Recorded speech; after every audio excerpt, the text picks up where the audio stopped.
આથી જણાવું છું કે સોશિયલ મીડિયાના માધ્યમથી જાણવા મુજબ રાજસ્થાનનો એક પરિવાર મોડાસા ખાતે મજૂરી કરી ગુજરાન ચલાવતો હતો અને તેમની એક દીકરી હતી જે એકલી હતી. એનો એકલતાનો લાભ લઈ કેટલાક નરાધમોએ એની સાથે છેડતી કરી છે અને બળાત્કાર કર્યાની ફરિયાદ મોડાસા ટાઉન પોલીસ સ્ટેશનમાં નોંધાયેલ છે.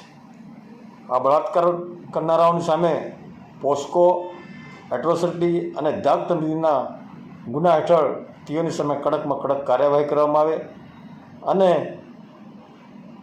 આ પરિવારને પ્રોટેક્શન આપવામાં આવે એવી આદિવાસી ડુંગરી ગ્રેસર જનરલ પંચની અમારી માગણી છે. આ અંગે અમે જિલ્લા પોલીસ અધિકારીશ્રી, કલેક્ટરશ્રી તથા અમારા વિસ્તારના ધારાસભ્યશ્રીને લેખિતમાં રજૂઆત કરીએ છીએ કે આ નરાધમોની સામે કડકમાં કડક કાર્યવાહી કરવામાં આવે. જય આદિવાસી, જય જોહાર.